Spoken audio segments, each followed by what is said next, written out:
Pendant de nombreuses années, l'individu moderne a tu ce qu'il ressentait. Il a souri tandis que son âme s'effondrait. Il s'est trahi lui-même pour s'adapter, être accepté, éviter le rejet. Mais que se passe-t-il lorsque le masque ne tient plus? Que se passe-t-il lorsque le silence intérieur devient plus douloureux que la peur?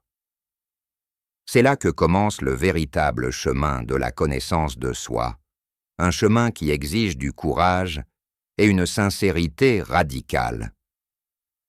Il existe en chacun de nous une ombre. Ce n'est pas une métaphore littéraire, mais une réalité psychique. L'ombre représente tout ce que le moi conscient rejette ou réprime. Des émotions comme la tristesse, la colère, la peur, mais aussi des qualités lumineuses comme l'authenticité, la créativité ou le désir de briller, qui ont été un jour jugées et reléguées dans l'inconscient. L'ombre, donc, n'est pas seulement obscurité. Paradoxalement, elle contient souvent des aspects essentiels de notre être. Cette ombre ne reste pas passive. Elle se manifeste, souvent à travers les projections. Ce que nous n'acceptons pas en nous-mêmes, nous le voyons reflété chez les autres. Nous réagissons avec hostilité, critique ou malaise face à des personnes qui expriment précisément ce que nous avons nié à l'intérieur. Ainsi, l'inconscient nous tend un miroir constant. Ce qui nous irrite profondément chez l'autre parle souvent davantage de nous que de lui. Face à cette réalité intérieure, la tendance de l'ego est souvent la lutte. Combattre la peur, nier l'insécurité, faire taire le doute. Mais l'ombre ne se dissout pas par la résistance. Au contraire, elle se renforce. La clé n'est pas de l'éliminer, mais de l'intégrer. La regarder en face, avec le regard serein de la connaissance de soi, et dire « cela aussi, c'est moi ». Accepter ne signifie pas justifier des comportements destructeurs, ni se résigner à rester dans la souffrance. Accepter, c'est reconnaître ce qui est, sans embellir, sans se mentir. C'est pouvoir dire « oui, j'ai peur du rejet. Oui, j'ai du mal à poser des limites. » Et à partir de là, prendre des décisions plus conscientes. Il ne s'agit pas non plus de se punir. Beaucoup ont tenté de transformer leur ombre à travers le jugement et n'ont fait qu'approfondir leurs blessures. La véritable transformation exige de l'amour, non de l'exigence. Prenons la peur du rejet. Une peur profonde, souvent enracinée dans des expériences précoces où l'affection était conditionnelle. Cette peur pousse à se taire, à plaire, à devenir invisible. Mais en tentant d'éviter le rejet des autres, on finit par se rejeter soi-même. Et c'est là la plus grande douleur. Il en va de même pour la peur de poser des limites. Celui qui a appris à mettre les besoins des autres, avant les siens ressent souvent de la culpabilité lorsqu'il dit non. Alors il cède, s'efface, s'annule, jusqu'au jour où la frustration intérieure l'oblige à regarder sa blessure. Il y a aussi ceux qui taisent leur opinion, non par manque de pensée, mais par peur d'être jugés, ridiculisés, discrédités. Ainsi, la voix intérieure est étouffée et le faux self se renforce. Dans le processus de reconnaissance de ces blessures, une autre figure psychique émerge, le juge intérieur. Une voix interne qui critique sévèrement chaque erreur, qui reproche chaque silence, chaque acte d'évitement. Ce juge ne guérit pas, il perpétue la culpabilité.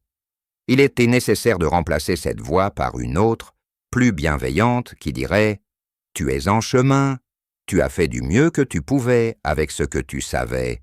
Demain, tu essayeras encore. » Accepter, alors, est le seuil du changement. Accepter, c'est pouvoir nommer ses émotions sans censure. Tristesse, peur, honte, c'est apprendre à s'asseoir avec elles, comme on s'assiérait auprès d'un enfant blessé. Ce n'est qu'ainsi que commence la véritable intégration.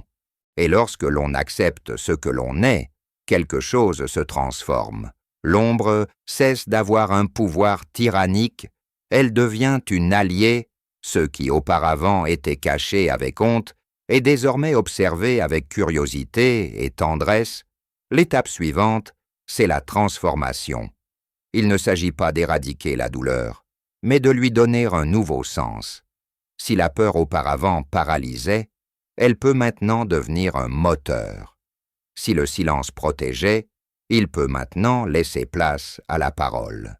Si le non faisait peur, il peut maintenant devenir une affirmation de sa propre valeur.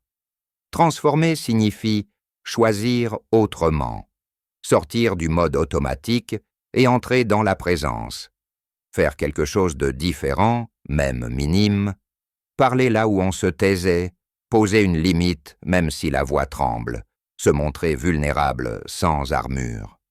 Ce chemin n'exige pas la perfection, il exige de la constance, tomber et se relever, se tromper et apprendre, comprendre que l'erreur fait partie du processus, que chaque faute contient un enseignement, que grandir est une pratique quotidienne d'honnêteté et de soin. Parfois le changement commence par des actes minuscules, un geste, un mot, une pause, défendre une petite vérité, nommer une émotion, supporter l'inconfort d'être vrai. Chacun de ces actes est une victoire sur la peur. Et oui, il y aura des erreurs, mais il y aura aussi du mouvement, de l'apprentissage, de l'évolution. Chaque tentative réajuste la boussole intérieure. Chaque pas donne des informations sur ce dont on a besoin, ce qui nous renforce, ce qui nous reconnecte à notre centre. Il est urgent de changer le dialogue intérieur, de remplacer la voix du jugement par la voix de l'accompagnement, se parler comme à un ami cher. Tu fais de ton mieux, c'est normal que ce soit difficile. Continue d'avancer.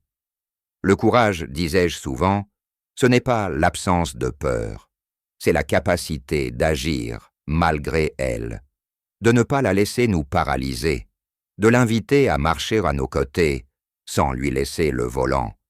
Et si tout cela est difficile, c'est normal.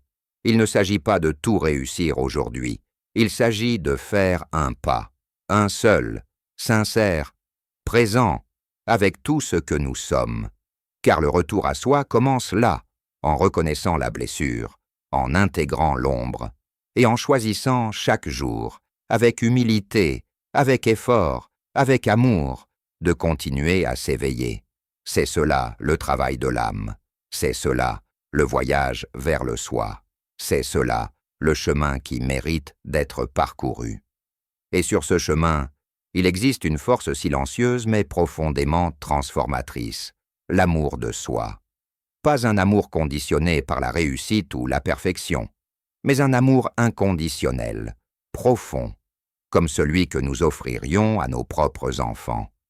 Se parler avec tendresse, avec respect, avec encouragement, se dire des phrases comme « J'ai confiance en toi, je suis là pour toi, tu as de la valeur ».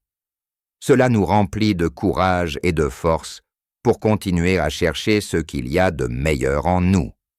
Car dans l'ombre habite aussi la lumière, ce que Jung appelait l'ombre dorée. Cette partie oubliée de notre potentiel, nos vertus refoulées, notre créativité et notre force vitale qui attendent encore d'être exprimées.